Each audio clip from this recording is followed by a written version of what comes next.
It was a quiet Saturday morning at Millie's Diner, a small roadside restaurant where locals came for pancakes, coffee, and easy conversation. The bell above the door jingled every few minutes as truckers, families, and bikers passed through on their way to somewhere else. But that morning, something happened that would make everyone stop, remember? And talk about the power of standing up for what's right. At a corner booth sat Emma, a young girl about 16 years old. She was small, quiet, and carried herself with a kind of shyness that made her look even younger. Her hands trembled slightly as she tried to lift her milkshake. Emma had been disabled since birth, one leg shorter than the other, and a slight tremor in her hands. But she never complained. Every Saturday she came to Millie's alone, ordered her favorite strawberry milkshake, and spent an hour reading her worn-out novel. Everyone knew her, and everyone liked her, except 3 people. They were the local troublemakers, boys from the nearby high school, loud, arrogant, and always looking for someone to mock. That morning, they spotted Emma sitting alone and decided to make her their entertainment. "Hey, look who's here," said one of them, a tall kid named Kyle, smirking. "The shaky princess." His friends laughed cruelly as they slid into the booth across from her uninvited. Emma looked down, trying to ignore them, her face turning red. "What's wrong? Can't talk?" sneered another boy. "Oh, wait, maybe she's broken or something." "Leave me alone," Emma whispered softly, but they didn't. One of them reached for her milkshake and took a long sip through her straw, grinning. Not bad. You should thank me for testing it for poison." The diner had grown silent now. A few people looked over, uneasy, but no one moved. The waitress, a middle-aged woman named Rita, opened her mouth to say something, but before she could, Kyle did something that made everyone freeze. He slapped Emma's face. It wasn't hard enough to knock her down, but it was enough to send her glasses flying off the table. Her milkshake spilled across her book. She gasped, more in shock than pain. The whole diner went dead silent. "Let's go," one of the bullies muttered, suddenly realizing they might have crossed a line. They laughed nervously, threw a few dollars on the table, and walked out, still acting tough. But everyone saw it, and everyone knew it was wrong. Emma picked up her glasses with shaking hands. Rita rushed over to comfort her, apologizing, trying to help clean the mess. "Honey, I'm so sorry," she said softly. "Those boys are going to get what's coming to them, I promise." But Emma just shook her head, her voice trembling. "It's okay. People like them. They don't change." She wiped her tears and left the diner quietly. For an hour, the air inside Millie's felt heavy. No one spoke. Even the usual chatter of coffee cups and silverware seemed distant. Rita was furious, pacing behind the counter. Then the bell above the door jingled again. 6 large men walked in, their boots heavy on the diner floor. Black leather jackets, patches reading Iron Brotherhood, tattoos running down their arms. They were bikers, the kind that made everyone instinctively step aside. The leader, a tall man with a gray beard and sunglasses, looked around slowly. His name was Rex. Rita had seen him before. They stopped by sometimes for breakfast. Good men, quiet, respectful, but not the kind you wanted to anger. They sat down at the same booth Emma had been sitting in an hour earlier. Rita came over to take their order, still looking shaken. "Rita," Rex said in a calm, gravelly voice. "What happened here?" She froze. "What do you mean?" He looked down at the floor where the broken glass from Emma's milkshake was still being swept up.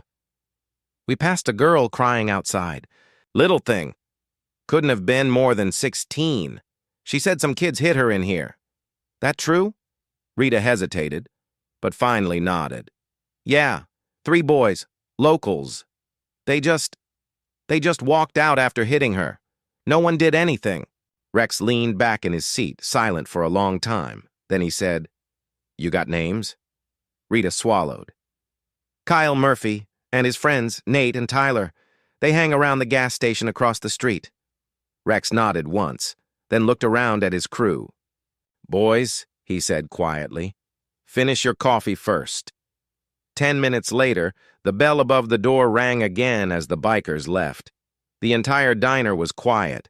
No one dared to speak. Across the street at the gas station, Kyle and his buddies were leaning against their car, laughing about what happened. "You should have seen her face," Kyle bragged. "She almost cried." Then the rumble of engines filled the air. 6 motorcycles rolled up, loud, powerful, like thunder approaching.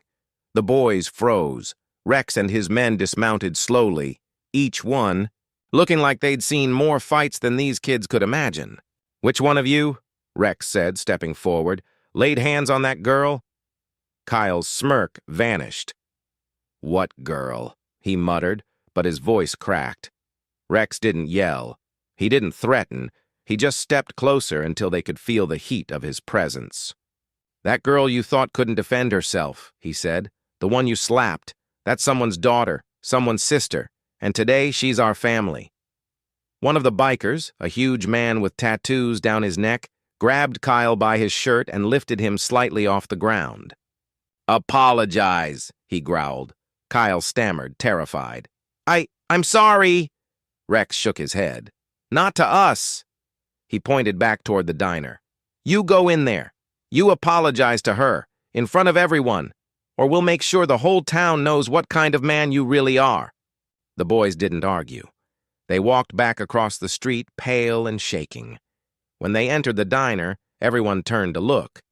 Emma had come back. Rita had called her. Kyle walked up to her table, his voice trembling. I'm sorry. I shouldn't have done that." Emma looked up, her eyes still red. "Are you sorry because you mean it?" she said quietly. "Or because they made you?" Kyle swallowed hard. "Because I mean it." Rex and his crew stood near the door, arms crossed, watching silently. After a long pause, Emma nodded slightly. "Then prove it," she said. "Next time you see someone weaker than you, help them." The boys nodded and left quickly. The bikers sat down again. Rex gave Emma a soft smile. "You okay, kid?" She nodded. "Thank you." He shook his head. "Don't thank me. You're the brave one for walking back in here." The diner slowly came back to life. People started talking again. A few clapped quietly. Rita brought out a new milkshake for Emma on the house. When Rex and his crew finally left, they didn't say much, but they left behind a $100 bill on the counter and a note. It read, "To the girl who stood tall, never let small men make you feel small." From that day on, no one ever saw Kyle or his friends bother anyone again. And every Saturday, when Emma came to Millie's for her milkshake, she'd find a small patch on her table, a leather badge that said, "Iron Brotherhood, Family." She wore it on her backpack every day after that, and whenever someone asked what it meant, she'd smile and say, "It means there are people out there who don't look away." That day in Millie's diner wasn't just a story about revenge or justice. It was a story about decency, about how sometimes the strongest people are the ones who stand up quietly, and the bravest ones are those who refuse to be silent when others suffer. Because kindness doesn't always come with a halo, sometimes it rides in on a motorcycle.